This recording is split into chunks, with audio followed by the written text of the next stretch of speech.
अस्सलाम वालेकुम गाइस, मैं सलमान मलिक। आप देख रहे हैं स्मलिक वीज़। नमस्ते, सत श्री अकाल। कैसे हैं आप लोग? उम्मीद है कि आप सब लोग ठीक होंगे, मज़े में होंगे। हाजिर है एक और नई वीडियो के साथ। और आज की video what if India do not exist, ये वाली वीडियो फैक्ट बेस होगी। इसमें बहुत ज़्यादा इन्फॉर्मेशन मिलने वाली है क्योंकि इसका टाइटल कुछ इस तरह का है कि कुछ बताने की कोशिश कर रहे हैं कि इंडिया में कौन कौन सी चीज़ें हैं। अगर ये इंडिया एग्जिस्ट ना करता तो ये वाली चीज़ें पूरी दुनिया में ना होती। तो इस वीडियो का जो लिंक है आपको नीचे डिस्क्रिप्शन में मिल जाएगा। वीडियो देखने से पहले आप हमारे चैनल को लाइक करें, सब्सक्राइब करें और दोस्तों के साथ शेयर करना मत भूलें। तो चलते हैं, देखते हैं वीडियो। क्या होता अगर दुनिया में भारत ही ना होता? हम सभी 15 अगस्त और 26 जनवरी के दिन देशभक्ति के नारे लगाने तो आ जाते हैं, लेकिन बाकी दिनों में हम भूल जाते हैं कि हम किस देश में रह रहे हैं, क्योंकि तब तो हमें अपनी जिंदगी के अलावा और किसी चीज से मतलब ही नहीं होता।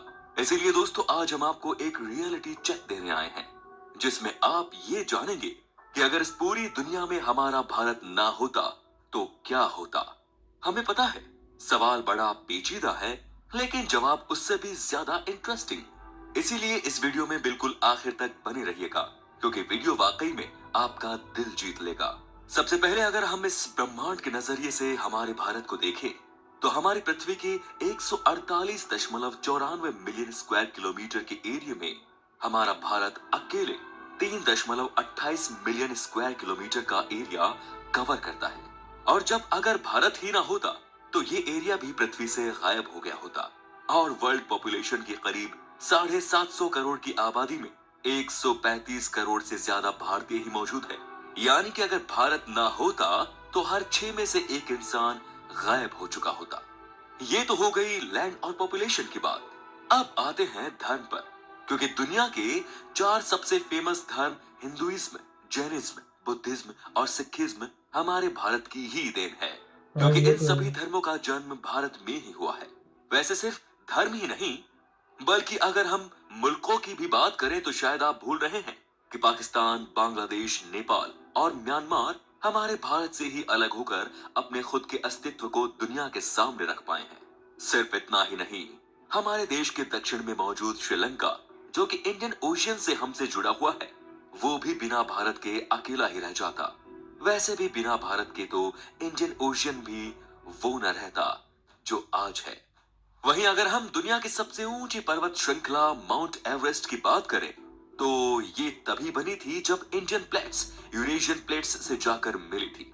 ऐसे में अगर हमारा इंडिया ही ना होता तो ये शानदार विशालकाय पर्वत श्रृंखला भी इस दुनिया में मौजूद ना होती, और माउंट एवरेस्ट ही ना होता तो भला उन बेचारे लोगों का क्या होता, जिनकी जिंदगी का एकमात्र मकसद ही माउंट एवरेस्ट को पार करना है।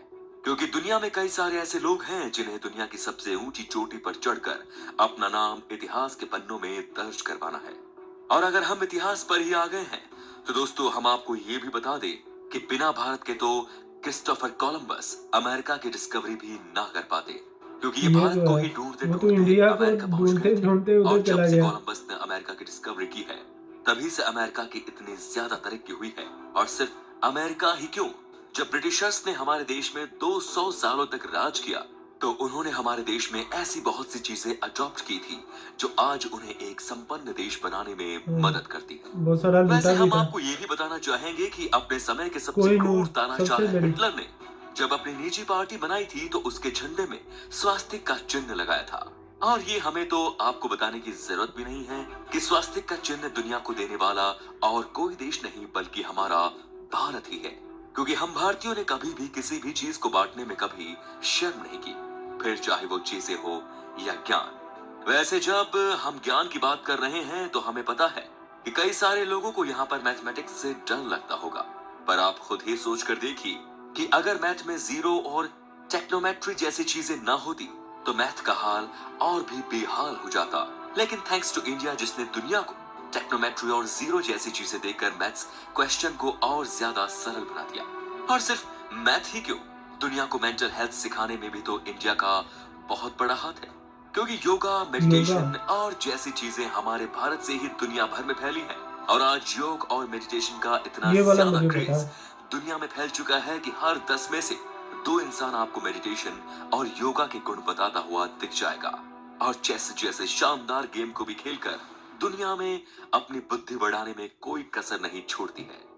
हमारा भारत दुनिया की तीसरी सबसे बड़ी इकोनॉमी है और जब डेमोक्रेसी की बात आती है तो उसमें भी सबसे पहले भारत को ही रखा जाता है, क्योंकि अगर यहाँ पर डेमोक्रेसी ना होती तो जितने भी लोग अपने अलग अलग सोच और विचार के साथ इस देश में रह रहे हैं वो यहाँ ना रह पाते।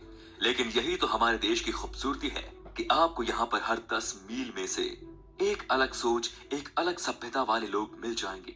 और सबसे अच्छी बात तो ये कि उन सभी को खुले दिल से हमारा भारत अपनाता है। वैसे डायबिटीज जैसी बीमारी भी भारत ने दुनिया को दी है, क्योंकि चीनी की प्यूरिफाइंग टेक्निक को दुनिया के सामने लाने में सबसे बड़ा हाथ हमारे भारत का ही है। वो अभी नहीं बल्कि 350 एडी में, जी हाँ, तब से भारत में मीठा खाने और खिलाने का रिवाज चला आ रहा है। पर आप माने या ना माने, भारत के लोग बड़े चालाक हैं। उन्हें पता था कि महिलाएं सिर्फ मीठा खाने से नहीं मानती, बल्कि उन्हें तो चमक धमक पसंद है। इसीलिए हम भारतीयों ने ही महिलाओं को खुश करने के लिए हीरे जैसी नायाब धातु को तराशना शुरू किया। जी हाँ, अगर आप इस गलत फहमी में हैं कि शादी ब्याह में अंगूठी देने का रिवाज कहीं और से आया है तो आप बहुत बड़ी गलती कर रहे हैं। और ये सभी चीजें हमारे भारत से ही दुनिया में फैली है। अच्छा, ये वैसे नहीं हम यार आपको मेरे बताना लिए। चाहेंगे कि गौतम बुद्ध ने कहा था कि आप वही हो जो आप सोचते हो। शायद इसी वजह से भारत में आपको डाइवर्सिफिकेशन देखने को मिल जाएगा, क्योंकि यहाँ पर हर धर्म, हर जाति अपनी अलग सोच रखती है और उसी पर चलती है। लेकिन यहाँ की सबसे बड़ी खूबसूरती तो ये ही है कि कोई भी धर्म या जाति दूसरे के धर्म पर उंगली उठाने का काम नहीं करते, बल्कि सभी धर्म एक दूसरे को खुले दिल से अपनाते हैं। जहाँ होली से लेकर दिवाली और ईद से लेकर लोहड़ी तक हर एक त्योहार बड़ी धूमधाम से भारत में मनाया जाता है। पर इन सभी त्योहारों में एक त्योहार ऐसा भी है जो पूरी दुनिया में छाया हुआ है। जी हाँ, आपने बिल्कुल सही समझा, हम होली की बात कर रहे होली। हैं। क्योंकि हाँ, होली एक खेली ऐसा जाती है त्योहार यार है बहुत सारी कंट्रीज जिसमें में। रंगों के साथ खेलने का रिवाज है। और ये रिवाज अब दुनिया भर में फैलता जा रहा है, जहाँ पर कई सारी वेस्टर्न कंट्रीज रंगों के साथ खेलकर खुशियां मनाती है। और अगर हम जंग की बात करें तो शायद आपको ये ना पता हो कि पिछले 10,000 सालों में भारत ने कभी भी किसी देश पर हमला नहीं किया, फिर चाहे वो किसी भी कारण से हो।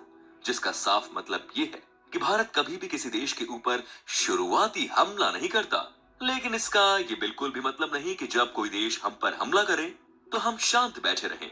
हम मुंह तोड़ जवाब देना भी जानते हैं। और शायद इसी कारण आज दुनिया में आर्म्स का सबसे बड़ा इंपोर्टर हमारा भारत ही है। पर हम भारतीय टेक्नोलॉजी में भी पीछे नहीं हैं, क्योंकि 2019 तक दुनिया भर में मौजूद 99% कंप्यूटर पेंटियम चिप से चलते थे। और इस पेंटियम चिप को बनाने वाला कोई और नहीं बल्कि एक भारतीय है, जिनका नाम विनोद धाम है। साथ ही साथ अगर वाईफाई नहीं रहेगा तो लैपटॉप कंप्यूटर का क्या काम। ऐसे में हम आपको यह बताना चाहते हैं कि हमारे भारत के ही सर जगदीश चंद्र बोस ही वो शख्स हैं जिन्हें फादर ऑफ वायरलेस कम्युनिकेशन के नाम से जाना जाता है, क्योंकि इन्होंने ही रेडियो और माइक्रोवेव ऑप्टिक्स जैसी चीजों को दुनिया के वाह। सामने रखा। तो अब आप समझ गए होंगे कि किस तरह से हमारे भारत के बिना पूरी दुनिया फीकी पड़ जाती है। ऐसे में अगर आपको हमारी वीडियो पसंद आई तो इसे ज्यादा से ज्यादा लोगों तक फैला दीजिए दोस्तों। और ऐसे ही इंटरेस्टिंग वीडियोस को लगातार देखने के लिए चैनल को लाइक, शेयर और सब्सक्राइब करना बिल्कुल ना भूलें। धन्यवाद। वाह, सो गाइस वीडियो देखी, एक बहुत ही अच्छी वीडियो थी। इसमें बहुत ज़्यादा इन्फॉर्मेशन थी। इस तरह की जो वीडियोस होती हैं वो देखने का बहुत ज़्यादा मज़ा आता है, इसलिए कि इंडिया के मतलब जो बातें हैं जिनका हमें नहीं पता वो जानने का मौका मिलता है।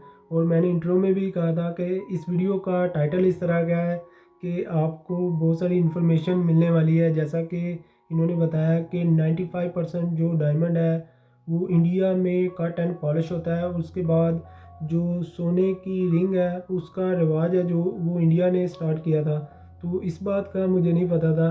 और माउंट एवरेस्ट इन्होंने बताया कि वो भी अगर इंडिया ना होता तो वो भी ना होता। इसके बाद इन्होंने बताया कि होली वाकई में इंडिया में जितनी ज़्यादा सेलिब्रेट की जाती है दूसरे कंट्रीज़ में भी बहुत ही ज़्यादा, यूरोप में, अमेरिका में तो बहुत ज़्यादा पॉपुलेशन है इंडिया की, तो उनको देखकर जो त्यौहार है वो लोग जो गोरे हैं वो भी मनाते हैं। तो ये बात तो है। इससे भी ज़्यादा जो चीज़ इंडिया की पूरी दुनिया में सबसे ज़्यादा फेमस है मेरे ख्याल से, एक तो इंडियन कुजीन और उसके बाद योगा इंडिया के लोग इतना नहीं करते होंगे जितना ज़्यादा गोरे करते हैं। इसके बाद लैंग्वेजेस हैं, इंडिया में जो ज़ुबानें बोली जाती हैं पूरी दुनिया में सबसे ज़्यादा बोली जाती हैं। और जो डिफरेंट बिलीव के लोग हैं वो भी इंडिया में सबसे ज़्यादा हैं। तो ये बात तो है, इंडिया दुनिया का सबसे बड़ा कंट्री है चाइना के बाद। तो इंडिया में जो त्यौहार हैं, हर चीज़ इंडिया में सब कुछ बड़ा ही है, छोटा कुछ नहीं है, क्योंकि एक बड़ा कंट्री है। तो अल्लाह करे कि आप लोग इसी तरह से तरक्की करते रहें। एक बहुत ही अच्छी वीडियो है और इस तरह की जो वीडियोस होती हैं देखकर दिल खुश होता है कि हमारे जो नेबर कंट्री है इंडिया है उसमें इतनी ज़्यादा पॉजिटिव चीज़ें हैं। तो इंशाल्लाह और भी बहुत सारी वीडियोस हम लेकर आएंगे इस तरह की, क्योंकि इस तरह की वीडियोस में बहुत ज़्यादा इन्फॉर्मेशन होती है। सो गाइस, ये थी हमारी आज की वीडियो। आपको हमारी वीडियो कैसी लगी? अगर अच्छी लगी हमारे चैनल को लाइक करें, सब्सक्राइब करें और दोस्तों के साथ शेयर करना मत भूलें। तो मिलते हैं नेक्स्ट वीडियो में। अल्लाह हाफिज़।